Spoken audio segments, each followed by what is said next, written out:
think without the tech, it would have been near impossible. In fact, the beginning of the pandemic, e-commerce firms had to, because of the fact that the demand went up literally overnight, because a lot of the large e-commerce players had to delist a lot of the SKUs, obviously, to be able to manage deliveries, etc. During COVID-19, especially in the UAE, delivery times have gone up from 48 hours into 15 to 20 days, which was a horrible thing for almost everybody.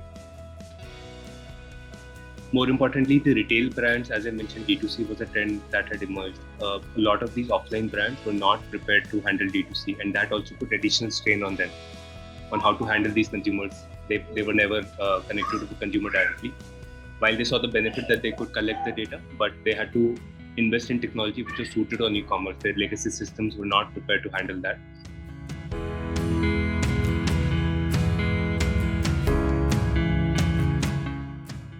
Two key trends that we have seen happen in the Indian landscape. One is emergence of D2C brands. A lot of D2C brands, particularly in new sectors like FMCG and personal care, which we had never would have thought with pre-pandemic. Second thing is we are seeing demand coming in from the smaller towns in India, which from online through social commerce and other such initiatives, which wasn't the case before. In fact, they are growing almost 3 times. We have seen dark stores definitely in FMCG, in the large majors like the likes of ITC, Marico. They are setting up dark stores, and even e-commerce retailers, because hyper-local fulfillment we had seen in the first wave of the pandemic, where the supply chains, long-haul supply chains were disrupted, and brands have realized the power. But because these large offline brands, also like the likes of Marico, Imami, have seen the D2C brand, we are seeing some positive effects of that in the B2B supply chain as well. So a lot of distributors are now getting digital enabled. But today they are saying, can I have a storefront to place an order? The brand is saying that it will make the transaction fairly seamless. And the digital first brands are also going offline. So they are also like encouraging distributors to be more digital savvy. We noticed that the omni-channel requirement is very much as well famous now, and consumers want that. They want to go and collect from a locker, like what Moon is doing, for example. They want to go and collect from a store. They want the click and collect option. A big customer base of Fetcher is SMEs, the small businesses, the home businesses, and they sell like hot potatoes on Instagram. Believe it or not, the volumes are crazy. The other side of it that we've seen, though, is that retailers are actually trying to take their stores onto marketplaces. So I know of at least 3 stores that have now started store-level websites and become sellers on Amazon, because they want to be able to sell that product through an online channel.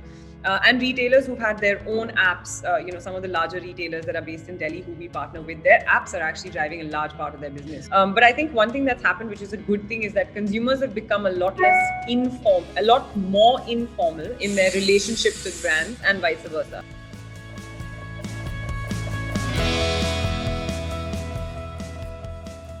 Big weakness today in e-commerce, and everybody will understand what I'm saying. The stock accuracy online is horrible.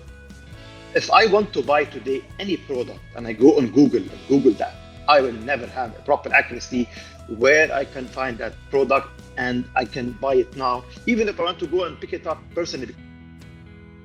It's very easy to sell now, but it's extremely challenging to build a brand on the online space. It's near impossible to fight for that eyeball, which is actually far easier to do in retail. I think I wouldn't rely entirely on marketplaces because, like you said, access to data is very little. I think you need to understand how your consumer is behaving online.